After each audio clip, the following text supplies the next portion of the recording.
Hello, नमस्ते बच्चों। आज हम हिंदी साहित्य बीए पार्ट फर्स्ट पेपर प्राचीन एवं मध्यकालीन काव्य में आदिकाल की प्रमुख शैलियों के बारे में चर्चा करेंगे। आदिकाल की शैलियाँ। आदिकाल की प्रमुख शैलियाँ दो प्रकार की हैं, पिंगल और डिंगल शैली।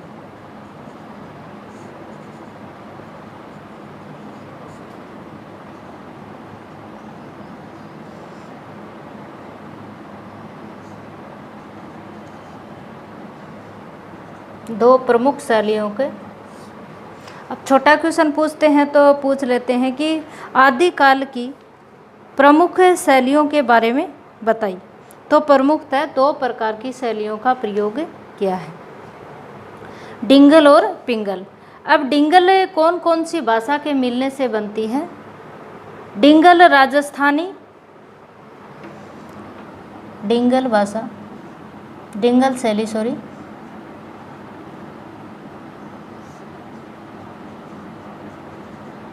डिंगल शैली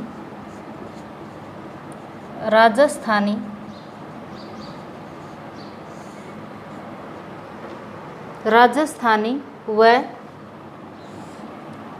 अपभ्रंश के मिलने से बनती है। इसके मिश्रित रूप को ही क्या कहते हैं? डिंगल कहते हैं। ये बड़ी एग्जाम में पूछ लेते हैं कि कौन कौन सी भाषा के मिलने से डिंगल शैली बनती है।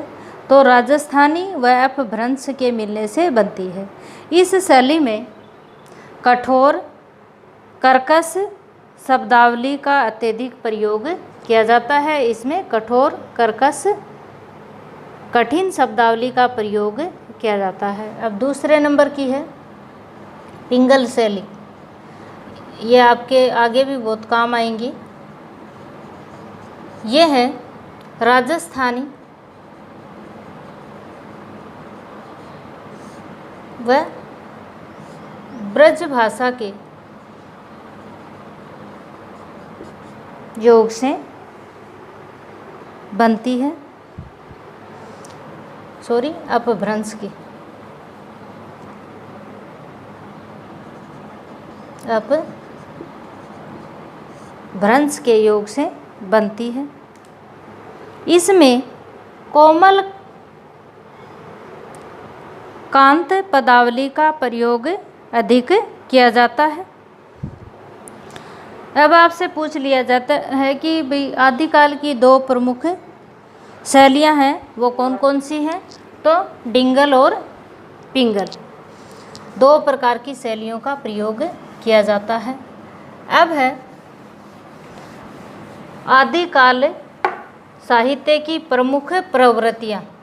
आदिकालीन साहित्य की प्रमुख प्रवृत्तियाँ। इसमें से आपके छोटा भी पूछ सकते हैं और बड़े क्वेश्चन भी पूछ सकते हैं। छोटे पूछे तो इनके जो पॉइंट हैं वो लिख देना, और यदि बड़ा पूछे तो इनको विस्तृत रूप से करना है। अब है आदिकालीन प्रवृत्तियाँ हैं। प्रमुखतः तीन ही प्रवृत्तियाँ हैं, वीरगाथात्मक, धार्मिकता और श्रृंगारिकता। प्रमुख रूप से तो कितनी हैं? दो प्रकार की प्रवृत्तियाँ हैं।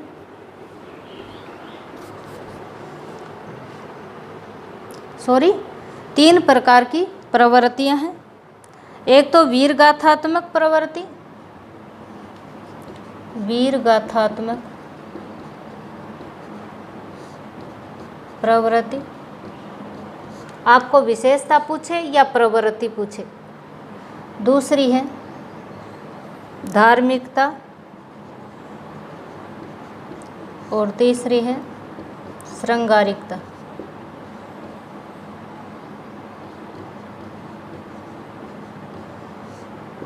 ये प्रमुख रूप से तो 3 प्रवृत्तियाँ पाई गई थी, लेकिन हमें अन्य प्रवृत्तियों के बारे में भी विस्तृत रूप से पढ़ेंगे।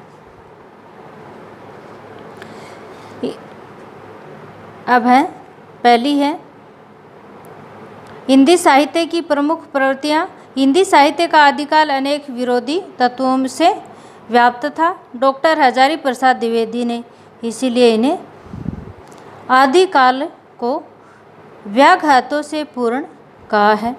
फिर भी इस काल में जो साहित्य रचा गया वह निम्नलिखित अनेक विशिष्टताओं से परिपूर्ण है। पहला है पॉइंट, युद्धों का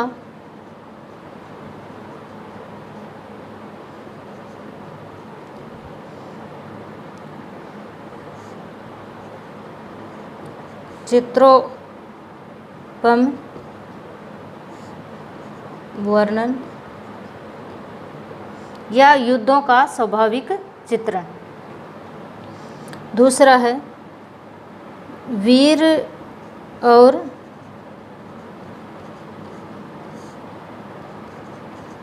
श्रृंगार रस का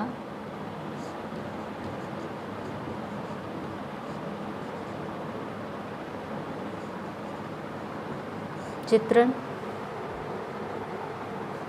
इतिहास और कल्पना, इतिहास और कल्पना।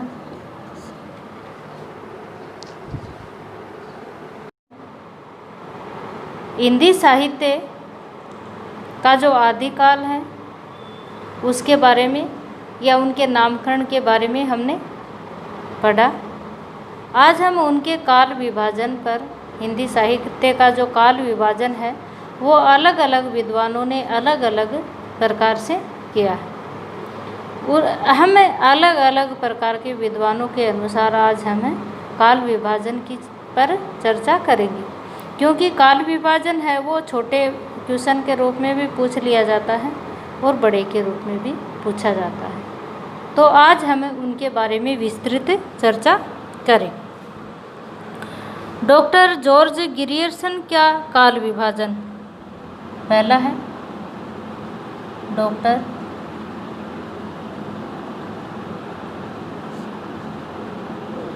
जॉर्ज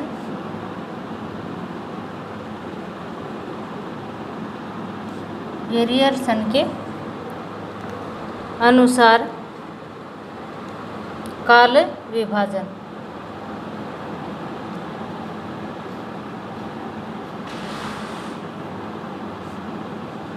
के अनुसार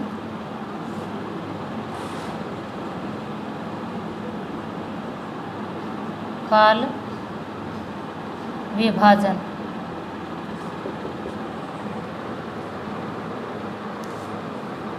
पहला है चारण काल। पूछ लेते हैं कि चारण काल नाम है वो किसने दिया आदिकाल को।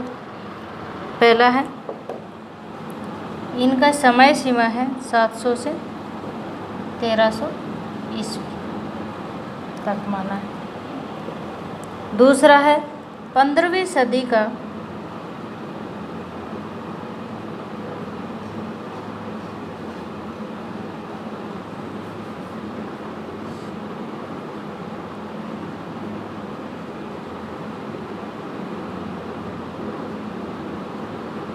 सती का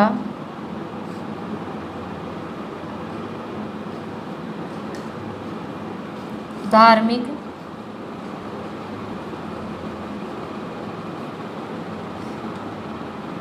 पुनर्जागरण।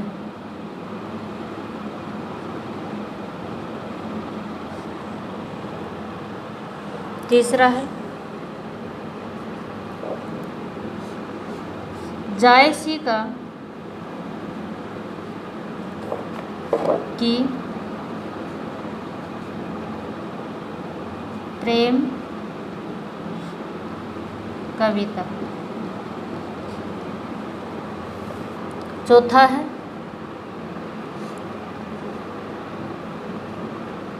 ब्रज का कृष्ण संप्रदाय।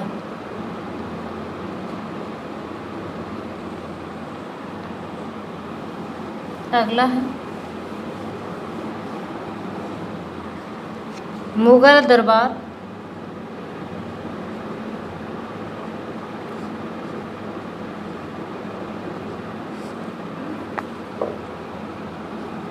छठा है तुलसीदास। सातवां है रीतिकार, रीति काव्य। आठवां है तुलसीदास जी के तुलसी के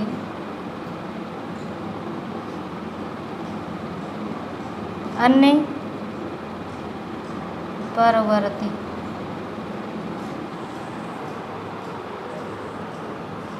नौवां है 18वीं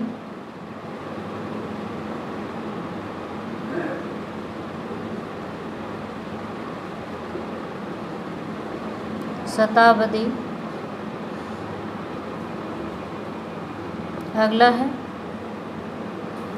कंपनी के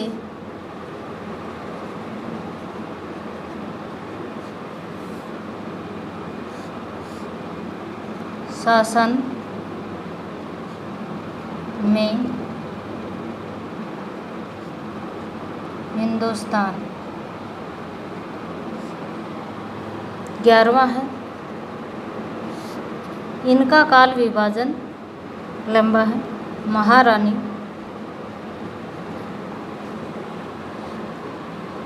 विक्टोरिया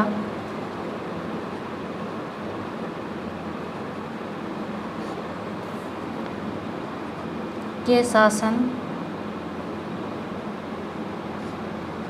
में हिंदुस्तान।